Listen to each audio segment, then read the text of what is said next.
Steve Jewin, MMA Mania. All right, go ahead, Steve. All right, John Salter, it's Steve Jewin again from MMA Mania. How are you today? I'm doing great. How are you? I'm excellent, and I'm so excited about this fight because I think you and I predicted it when we had our last conversation. I said, what would happen if you were matched up with Rafael Lovato Jr., the two best jiu-jitsu practitioners in Bellator at middleweight? Now it's happening. How do you feel? Yeah, I think it was something that it was just a matter of time before it was going to happen. Kind of like we talked about last time. I think it's it's a good matchup, and especially if you're a jiu-jitsu fan, it's obviously a big draw. I think it'll bring a lot of viewers just based off that to, get to see two elite jiu-jitsu guys competing in MMA. Yeah, and it's a thrill for me personally because I'm going to be at this event in Chicago, so I expect you two will put on a clinic, and I'll be just a few feet away to watch it unfold.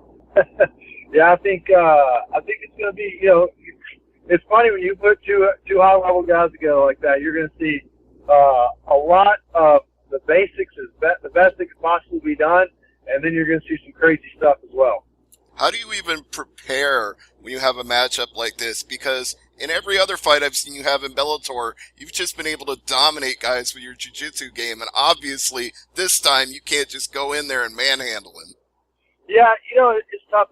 It takes a lot of good training partners, and finding the right training partners, because obviously there is no other Rafael Lovato Jr. There's, you just got to find the guys as close to that as you can. And finding high-level black belts that have his build, that's one thing I'm doing right now. I'm on my way to train with Lucas Lepre to get, that one more good push with him. And just finding these elite guys to go with and different body types and everything, so I can kind of be ready for any attack that comes for me. And I just spent a week in Nashville rolling, grappling with a lot of tall, long guys that are black belts, and then sparring with some tall, long guys too. Sounds like you've had very good preparation for the fight then. So I'll ask you a related question then about Lovato, because it's often brought up how he was only the second American ever to win a World Jiu-Jitsu Championship, the first being BJ Penn. Is there any thought in your head that if you had gone into those competitions, you could have done as well? I think he was, he was winning a lot of that before I got my black belt. Not taking away what he's doing now, but I wasn't at that level then. I've come to that level in the past few years, and I think that I beat two world champs last year to qualify for ADCC. So I definitely think if I was competing more in the world championships, I think I'd be on the podium, and I think I'd be a world champ. But I put my MMA career first, and when I'm waiting on fights or in fight camp, I can't go do those tournaments. So I don't regret that. I think that's that's my number one priority is my fighting career, and that's just the way it's got to be. That's kind of what I thought you might say, is that MMA comes first, so Jiu-Jitsu championships would come second. But at the same time, I've got to think this is like what would happen in the finals of a World Jiu-Jitsu Championship if two Americans made it all the way. Yeah, I think that's that's kind of how I feel about it. I think that we're both guys that compete at that level. On the right day, we definitely end up in the finals together. So, like I said, if you're a jiu-jitsu guy or a jiu-jitsu follower, this is the dream matchup in MMA. And it's a pretty good card for that all around too. We've also got Neiman Gracie finally getting his match with Javier Torres, so another high-level exhibition will be on display. Yeah, absolutely. You've got Dylan Dennis fighting as well, and then also Frank Mir and Emelianenko are both obviously stud grapplers. It is a very stacked card in terms of jiu-jitsu talent, but what do you make of Dylan Dennis? He's kind of an enigma. I know he's renowned for his jiu-jitsu, but he's also renowned for his big mouth. I've trained with Dylan before, been around him at ADCC. I think, I don't know if that's a social media personality or trying to get his name out there, but, a little bit I've been around him. I haven't had any issues with him. Seems like a nice guy. My only thing, I think, you need to slow down a little bit. Be careful about jumping in too fast and fighting a guy who's elite MMA guy, and you're just an elite jiu-jitsu guy. Because it's a different world. You're getting punched in the face every time you go for something, and takedowns don't come quite as easy when somebody's hitting you. Right, and even though they're giving him an opponent that doesn't have the greatest record, he has 6 pro fights, so that's 6 more times he's experienced what that feels like than Dennis has. Yeah, I got to tell you, you do all the training in the world with 16-ounce gloves on. When somebody punches at you as hard as they can with 4-ounce gloves, it's a different world. Yes, it is. And on that very note, you have shown that power very often in the Bellator cage. Even though you get tremendous submissions, there's no doubt you have heavy hands as well. So how would you feel if you ended up knocking out Lovato instead of submitting him?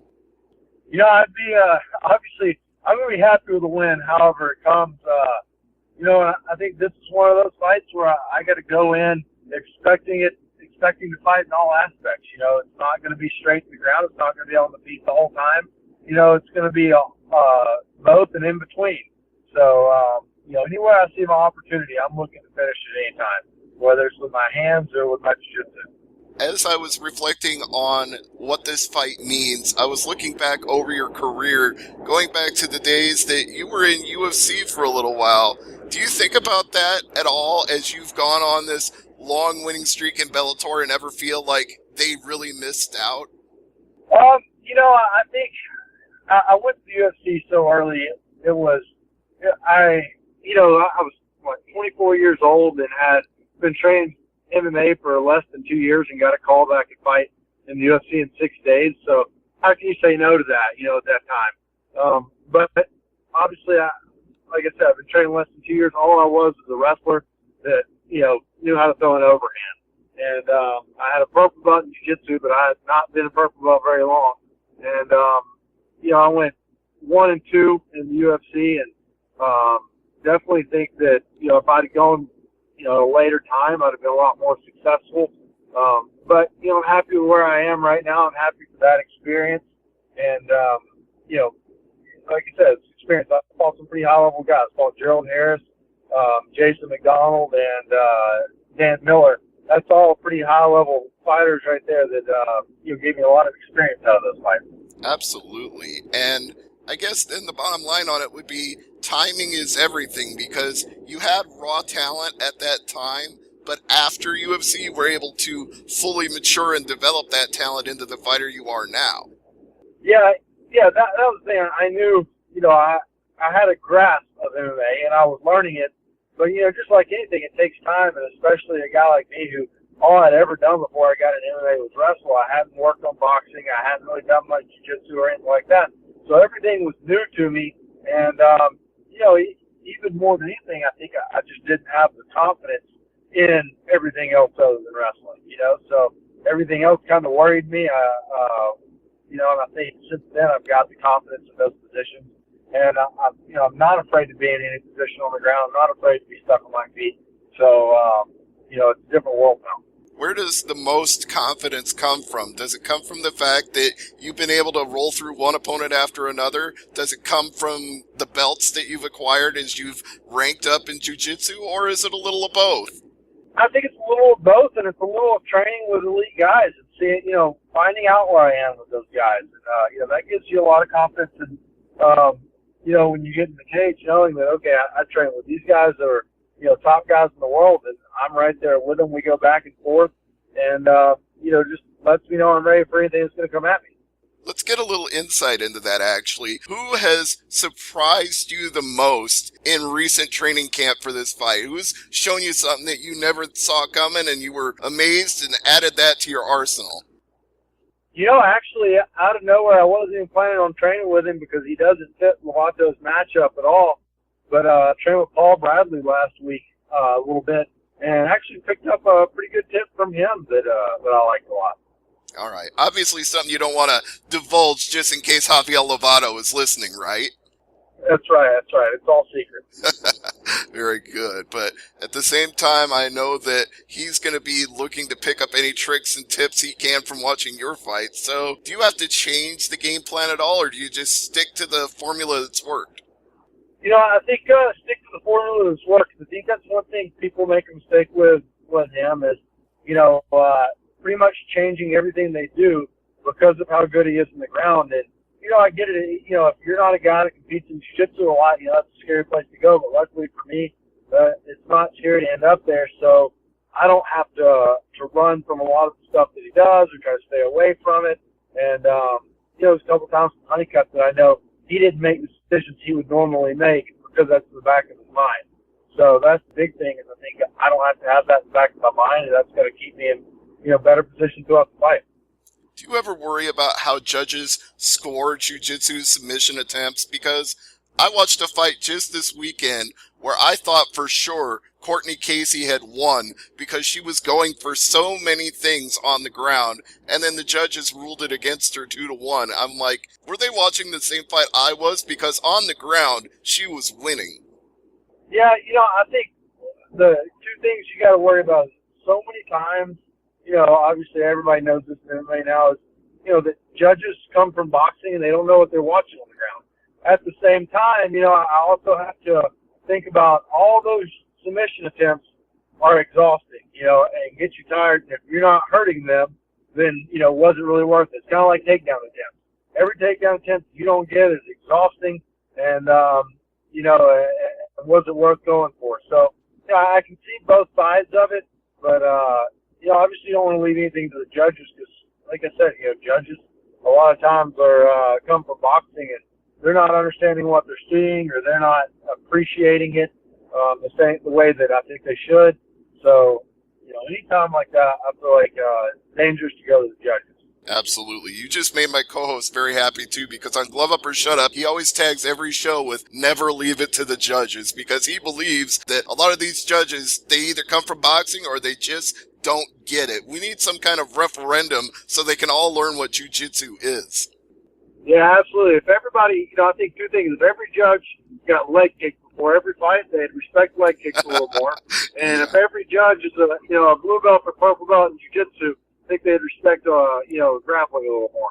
I think you're absolutely right about that. But if they can't respect it after watching two guys at the level of you and Lovato Jr., then I don't know what can be done, because this is about as good as it's going to get. Oh, I think so. I think everybody's going to enjoy seeing it, I think. The $64,000 question, and I know I've asked this before, but now it seems more prescient than ever. Does this win get you a title shot? I can't imagine that it wouldn't, but, at the same time, if these guys go out and fight in May and the winner's hurt, has to sit out for a while, I'm ready to go. I don't want to sit on the sideline. I'll go get another win and be ready for them when they come back. That sounds like a good plan, and you never disappoint us by taking one fight after another, and you just keep on rolling. So, John, I want you to continue to do that figuratively and literally. Friday the weigh-in, Saturday the fights. It's almost surreal to me that I'll be watching Bellator on Saturday night at the All-State Arena, but I can't wait. And I want you to get out any plugs that you want before that big fight. Well, thank you so much. I appreciate it. And my sponsors, Felix Athletic Gear, Greenling Clean, Natural Healthy Concepts, and Oak Grove. I appreciate appreciate them for all the help they give me. And I appreciate the time, John, and I appreciate the fact that I'll get to see you fight in person next week. So have a great fight with Lovato, and I look forward to hopefully talking to you afterward. All right, great. Thank you. I'll see you there. All right, see you there. And Dan, thank you very much.